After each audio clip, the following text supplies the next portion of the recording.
खोज बताए, राम से चल के राम पे आए।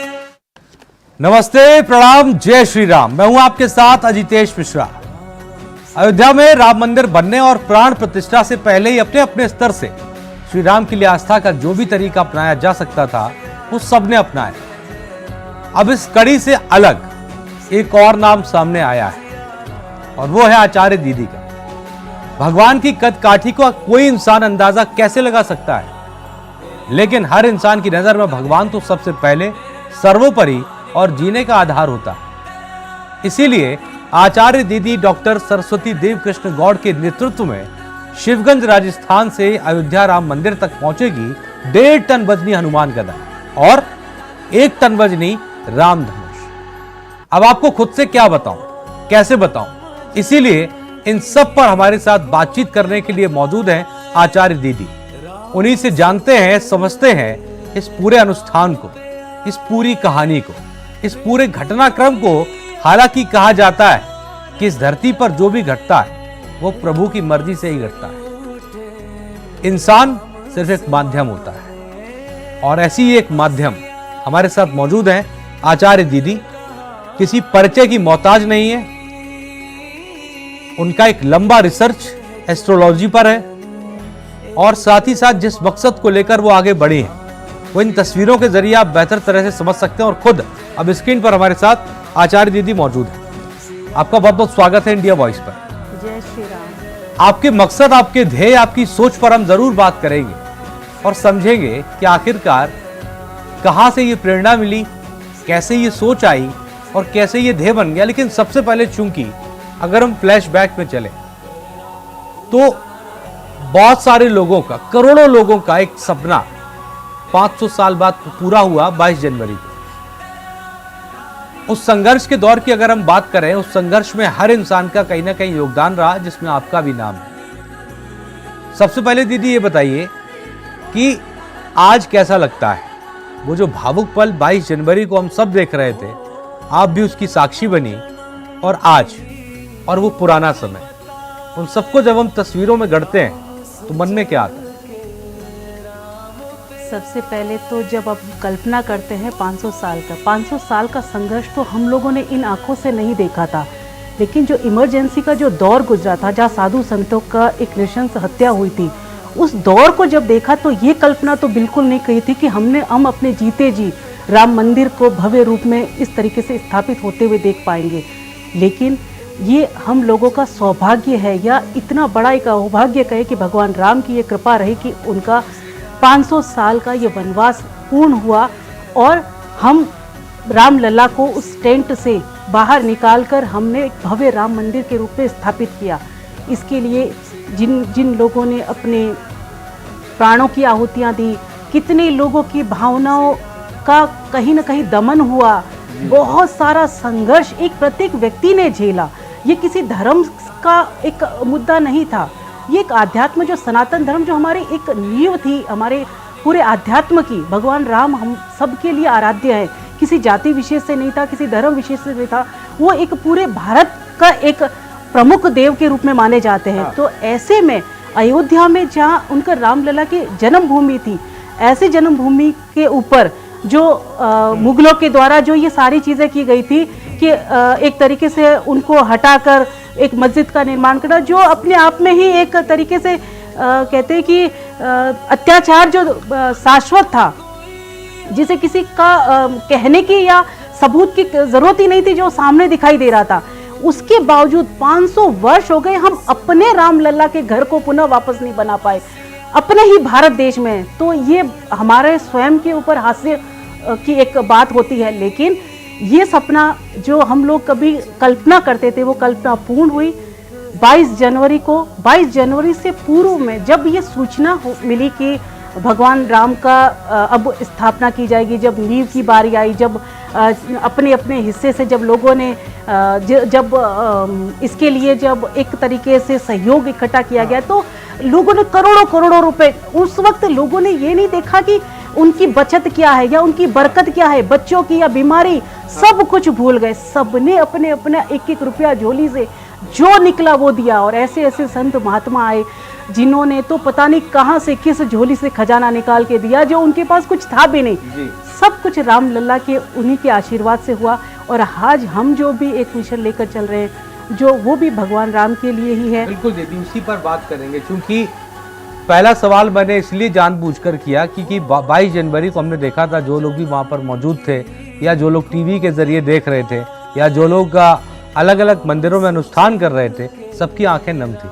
और हमने देखा था आपकी आंखें भी नम थी, इसीलिए बहुत भावुक पल था। लेकिन मन में एक सवाल है, और वो सवाल ये है कि उस समय हमने देखा जब मंदिर का निर्माण हो रहा था और 22 जनवरी तारीख जैसे जैसे नजदीक आ रही थी, लोग अलग अलग तरह से अपनी आस्था का परिचय देने के लिए, कोई 108 फीट लंबी अगरबत्ती लेकर पहुंच रहा था, कोई कई वजनी टन घंटा लेकर पहुंच रहा था। मतलब आस्था का परिचय देने के लिए तमाम तरीके लोगों ने अपनाए। और उस दौर में अब वो दौर धीरे धीरे खत्म हुआ, आस्था जारी है, लोगों का जाना जारी है। ऐसे में अब ये जो सोच है, जो तस्वीरों के जरिए हम देख रहे हैं, जो 1.5 टन वजनी हनुमान गदा की बात कर रहे हैं, 1 टन वजन की हम बात कर रहे हैं धनुष की, ये सोच कहां से कैसे आई? राम लल्ला के प्रति समर्पण की कहीं पर भी परिचय देने की जरूरत नहीं पड़ती है। वो आस्था प्रतिदिन जागृत होती है, वो प्रेरणा प्रतिदिन जागृत होती है। जब 22 जनवरी को जब यहाँ पर जब राम लल्ला की मूर्ति स्थापित की गई, उसी दौरान उससे कुछ समय पूर्व में इनका हमारे वहाँ पर एक मंदिर के पुजारी जी, एक श्री जी सनातन संस्थान है, जिसके संरक्षक मंडल में हम हैं, वहाँ एक छोटे से मंदिर के पुजारी जी हैं गोपाल दवे जी। तो उनके स्वप्न में ये आया कि भगवान राम ने उनको दर्शन दिए और उनको एक आदेश हुआ कि उनको एक गदा और एक भव्य राम धनुष वहाँ पर अयोध्या स्थापित करना है।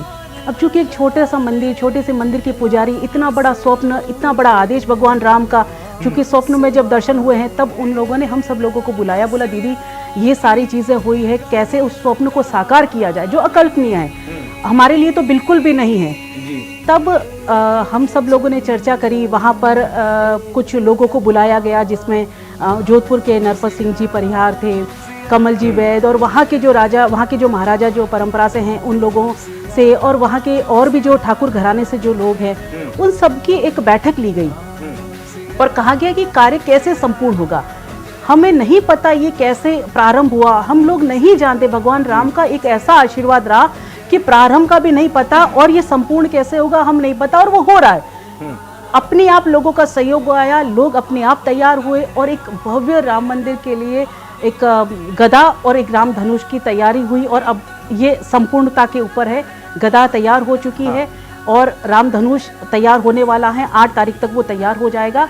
12 तारीख को ये दोनों राम रथ यहाँ से तैयार होकर। दीदी, चूंकि जब इस पूरे विषय को हम समझ रहे थे, तो दरअसल जिस वक्त इस पूरे प्रकरण को हमने देखा कि इस तरह से तमाम ये कार्य हो रहे हैं, धनुष तैयार हो रहा है, गदा तैयार हो रहा है और लमसम हो गया है, इस पूरे कार्यक्रम को भी आपके जरिए हम समझना चाहते हैं। क्योंकि दरअसल जब उस समय जो लोग जो भी चीज़ें लेकर जा रहे थे वहाँ पर गई और स्थापित नहीं हुई, लेकिन इस यहाँ के बारे में ये कहा जा रहा है कि दरअसल ये जब वहाँ जाएंगे तो बाकायदा स्थापित होंगे। ये भी अपने आप में एक बहुत अच्छा संदेश है ऊपर वाले की तरफ से। भाव के भूखे होते हैं हमारे भगवान, भाव से चढ़ा रहे हैं। भाव पहले भी सबका था, हमारा भी भाव ही है, बस भाव से ही चढ़ाने का एक प्रयास है। तो ये वहाँ स्थापित होगी। चंपत राय जी स्वयं इस यात्रा का शुभारंभ वहाँ से शिवगंज पहुँचकर करेंगे। यदि आपने ध्यान दिया हो तो भगवान राम ने अपने पत्थर से लेकर सारी चीज़ों को राजस्थान से ही अंगीकार किया है। भीलवाड़ा का पत्थर हो, यहाँ तक कि लेबर भी हमारे सिरोही से गई है और ये सिरोही में ही ये दोनों वस्तुएं तैयार हो रही है। तो सिरोही के सारे वहाँ मजदूर जितने भी काम कर रहे हैं वो सब सिरोही के हैं हमारे। तो राजस्थान से भगवान राम की विशेष कृपा है, वीरों की भूमि कहा जाता है। तो भगवान राम की उस विशेष कृपा का एक ये नया ही रूप देखने को मिलेगा कि हमारी भी दोनों वस्तुएं वहाँ अंगीकार की जा रही है और वहाँ स्थापित होगी। जब ये आगे अभी जो है ये 1100 एकड़ में और फिर आगे 1900 एकड़ में फैलने का है, तो वहाँ स्थापित की जाएगी।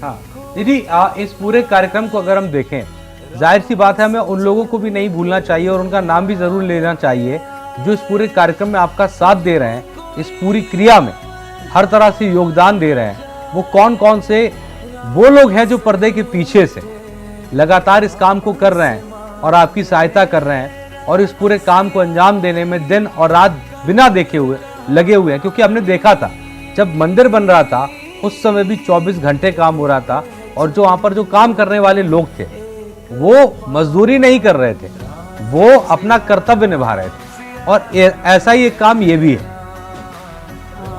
हमारे ये सिर्फ 2 हम राम रथ भी तैयार करके नहीं लेके जा रहे हैं। इसके साथ में 108 बसें जो राम भक्तों की अयोध्या दर्शन के लिए भी हमारे साथ चलेंगी। तो यहाँ पर प्रत्येक सिरोही शिवगंज के प्रत्येक व्यक्ति वह भाव के साथ लगा हुआ है। यहाँ एक टीम नहीं काम कर रही है, एक बहुत बड़ा एक जत्था एक काम कर रहा है अपनी अपनी श्रद्धा के अनुसार। किसी ने 1 रुपये का सहयोग दिया है, किसी ने वहाँ आकर अपना एक लोहे का, जहाँ पर किसी ने लेबर अपनी दी है, किसी ने अपना भाव दिया, किसी ने बस दी है। तो जो जो भाव वहाँ पर लोगों का दर्शित हुआ और ये कैसे कार्य हो रहे हैं हम नहीं जानते। हम तो सिर्फ निमित्त मात्र है, कार्य भगवान राम का है और वो भगवान राम ही इसे पूर्ण कर रहे हैं। दीदी बिल्कुल जाहिर सी बात है, भगवान की इच्छा के बिना कुछ नहीं होता। आचार्य दीदी आपसे हम ये भी समझना चाहेंगे, क्योंकि जब ये कार्य चल रहा है और कार्य अपने आखिरी मोड़ पर कब पहुंचेगा ये, और साथ ही साथ ये भी जानना चाहता हूँ आपसे एक पूरा कार्यक्रम जैसे आपने डिज़ाइन किया है, आपकी टीम ने डिज़ाइन किया है कि इसे तैयार करके जब ये जहाँ जहाँ से गुजरेगा, चूँकि आपने कहा है कि चंपत राय खुद इसकी शुरुआत करेंगे और समापन चूंकि जाके अयोध्या में होगा भगवान राम की नगरी में, तो इस पूरे कार्यक्रम के बीच में कई रास्तों से ही गुजरेगा। और जाहिर सी बात है जो लोग अभी तक राम मंदिर नहीं पहुंच पाए, रामलला के दर्शन नहीं कर पाए, अगर वो इनके भी दर्शन कर लेते हैं तो अपने आप में एक बड़ी कृपा ऊपर वाली की रहेगी। तो किस तरह का कार्यक्रम रहेगा, कहाँ कहाँ इसके पड़ाव रहेंगे? हमें वहाँ पर जब हम ये सारे असमंजस की स्थिति में थे कि यात्रा जब तक हमने ये चीज़ तो चढ़ावा हमने ये राम रथ लेकर जाना है, लेकिन जब 108 बसों की बारी आई तो एक बहुत बड़ी जिम्मेदारी थी। तब यहाँ पर हमने विश्व हिंदू परिषद के संगठन मंत्री हैं राजा राम जी भाई साहब, हमने अपनी दुविधा उनके सामने रखी। तब सबसे बड़ी हमें संबल जो मिला वहाँ पर एक दिलबाग जी भाई साहब जो संघ से हैं और राजा राम जी भाई साहब, उनसे सबसे बड़ा संबल मिला। उन्हीं ने चंपत राय जी से बात करी कि हमें ये चीज़ें स्थापित करने दी जाए और उन्हीं के माध्यम से भाई साहब स्वयं वहाँ पर उपस्थित रहेंगे उस दिन जब ये प्रारंभ होगा। प्रारंभ 12 तारीख को जून को होगा, 12 जून को, और वहाँ से ये 14 तारीख को जयपुर पहुँचेगा जहाँ इंद्रेश जी भाई साहब स्वयं वहाँ पर इस राम रथ का वहाँ स्वागत पूजन रहेगा। एक तरीके से आरती होगी तो इंद्रेश जी भाई साहब के हाथों से वहाँ आरती होगी। उनके साथ ही वहाँ मुख्यमंत्री रहेंगे, उप मुख्यमंत्री, वहाँ के प्रदेश अध्यक्ष, वो सब उस आरती में शामिल होंगे।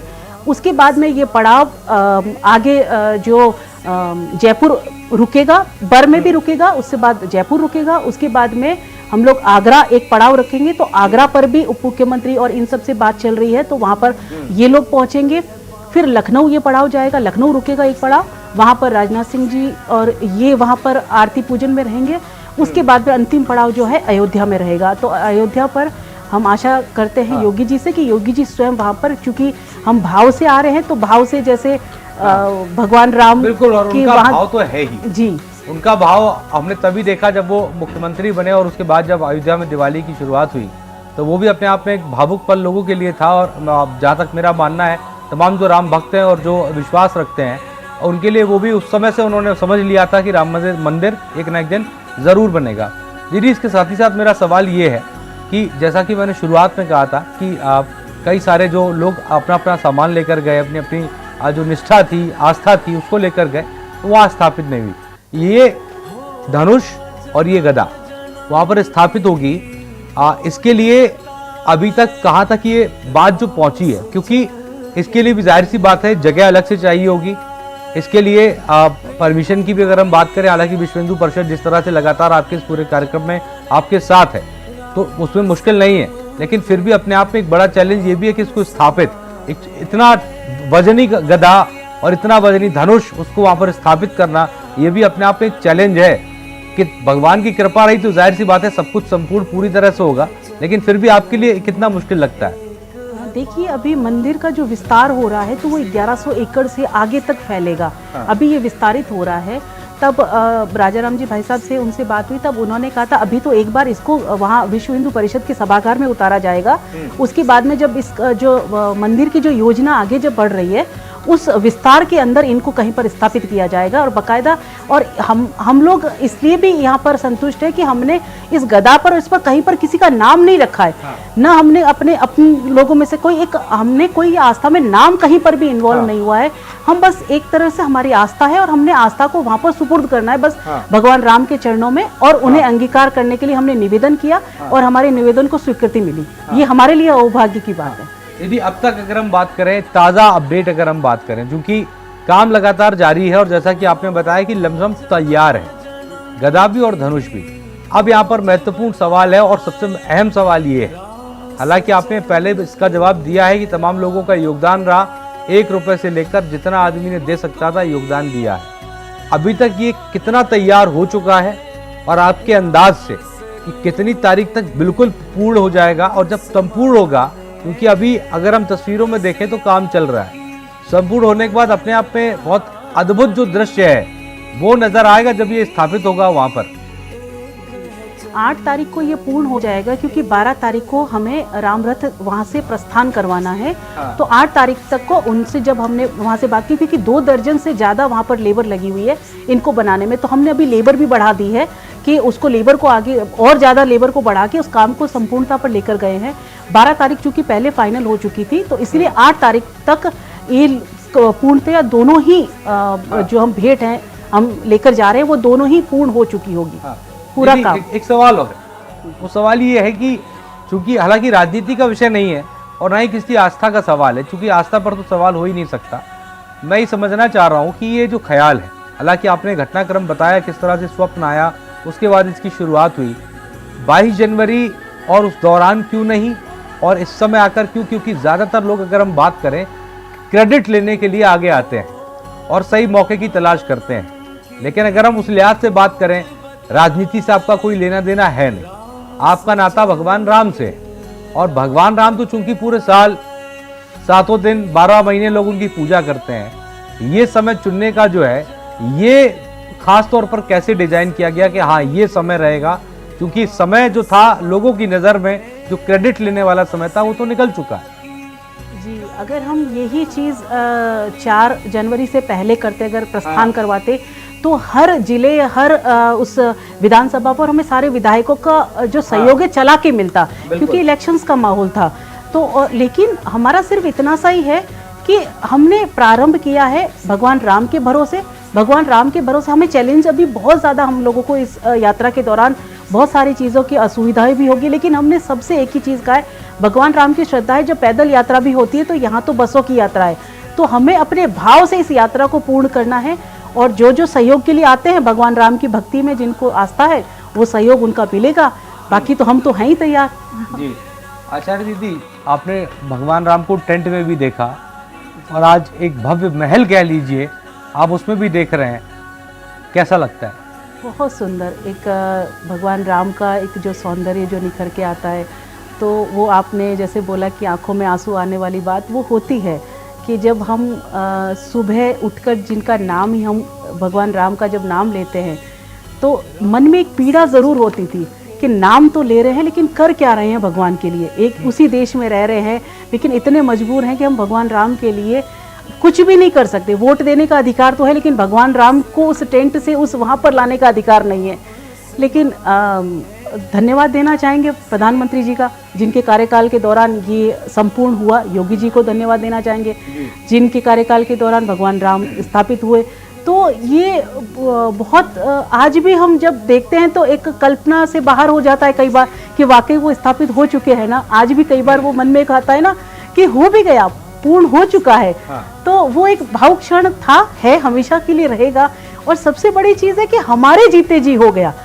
500 वर्ष हुए ना, कितनी पीढ़ियां हमारी चली गई, आगे की पीढ़ियां भी जा सकती थी, लेकिन ये हम लोगों का भाग्य कि हमने जीते जी, हमारे संतान ने जीते जी इस पल को जिया है।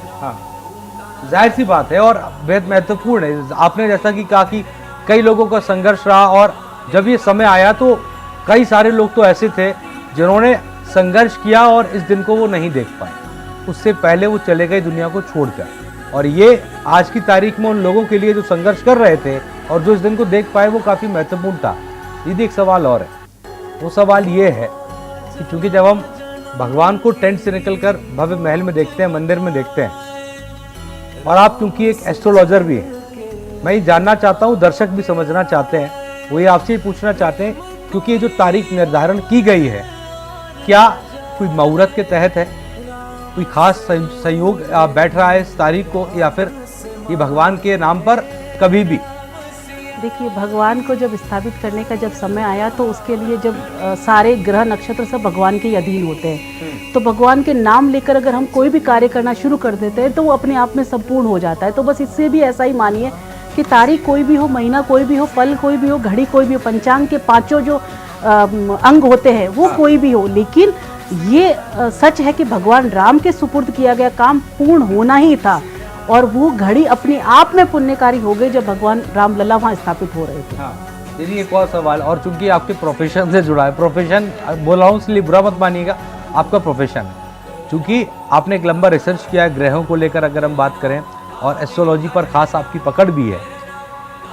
ये जो 22 जनवरी तारीख थी, जाहिर सी बात है ये भी एक मुहूर्त के तहत थी। उसके बाद हमने रामनवमी देखी, एक वो नज़ारा शायद ही हमसे पहले किसी पीढ़ी ने देखा हो कि जब खुद भगवान सूर्य जो हैं वो भगवान श्री राम का तिलक कर रहे हैं। वो जानना चाहता हूं आपसे, क्योंकि हम पत्रकार हैं, कई सारी चीज़ों को खुलकर बखान नहीं कर सकते, लेकिन आप चूंकि आस्था आपकी पूरी है, हमारी भी है, लेकिन आप उसको बेहतर तरह से बखान कर सकते हैं। जब वो सूर्य तिलक भगवान राम के सीधे मस्तक पर पड़ रहा था दीदी, वो कैसा पल लगा आपको? वो एक अद्भुत क्षण था जिससे दिव्य दृष्टि खुलती है। जब हमने वेदों में पढ़ा है कि दिव्य दृष्टि का जब एक तरीके से प्रादुर्भाव होता है तो वैसा ही लग रहा था कि जैसे हम भगवान शंकर की जैसे दिव्य दृष्टि खुल रही हो। तो वो देखिए, सूर्यवंशी है भगवान राम। अब भगवान राम के मस्तक पर सूर्य अपने आप में ही वैसे ही वो प्रज्वलित ही रहते हैं। सूर्य की पहली किरण का जब वहाँ पर स्थापित होना, ये सब भगवान राम का हम जो भी कर रहे हैं, जिसने भी वहाँ पर ये जो योजना बनाई कि सूर्य की प्रथम किरण भगवान के मस्तक पर आए, ये बाकी मंदिरों में नहीं है, लेकिन यहाँ पर ये हुई। तो ये जो सोच दी, ये भी कहीं ना कहीं भगवान राम की उस आस्था के बिना संभव नहीं थी। मूर्ति जिसने बनाई वो भी भगवान राम की आस्था के बिना संभव नहीं था। और ये जो सोच है दीदी, ये जो गदाम देख रहे हैं, ये भी भगवान की ही सोच है, बस माध्यम आपको बनाया है, और अब ये तैयार अपने अंतिम बिल्कुल मोड़ पर है जब ये वहाँ पर स्थापित होगा। दीदी मेरा एक और सवाल है, जब आप इमेजिन करते हैं, क्योंकि मैं भी अभी अगर चर्चा कर रहा हूँ तो साथ ही साथ मेरे मन में एक तस्वीर बन रही है, वो तस्वीर राम मंदिर की है, वो तस्वीर भगवान राम लला की है, और साथ ही साथ जब मैं इमेजिन कर रहा हूँ, चूंकि जब हमने डिजाइन किया पूरे प्रोग्राम को तो उस गदा का भी इस्तेमाल किया। वो तस्वीर दीदी कैसी नजर आती है जब इमेजिन करते हैं कि भगवान राम मंदिर और वो 1.5 टन का जो वजन का गदा है और 1 टन का धनुष है वहां पर स्थापित हो जाए? ये तो वहाँ पर जब ये स्थापित हो जाएगा तो हमारा ये जो एक निर्जीव है, अभी जो भी ये चाहे 1.5 टन बोलो, चाहे आप इसे 1 टन बोलो, लेकिन ये निर्जीव वस्तु है, वो उसमें सजीव प्राण अपने आप आ जाएंगे जब भगवान राम के वहाँ दरबार में वो एक तरीके से स्थापित हो जाएगा। बस हम तो इतना ही कहते हैं, हमारी आस्था संपूर्ण हो जाएगी। दीदी आपका बहुत बहुत शुक्रिया, आपने चूंकि हमको समय दिया और इस पूरे खास कार्यक्रम का आप हिस्सा बनी। और चूंकि जब बात एक मकसद की होती है तो ज़रूरी होता है कि जिसका मकसद है उनसे समझा जाए। तो आप हमारे साथ जुड़े, आपका बहुत बहुत शुक्रिया, आपने मैं समय दिया, तो आपका बहुत बहुत शुक्रिया। तो जाहिर सी बात है 1.5 टन का गदा, 1 टन का धनुष, आस्था लोगों की किसके नाम पर? जय श्री राम के नाम पर। हमारे खास कार्यक्रम में फिलहाल इतना ही, लेकिन इंडिया वॉइस पर खबरें जारी है। नमस्ते। जन्म जन्म की खोज बताए, राम से चल के राम पे आए।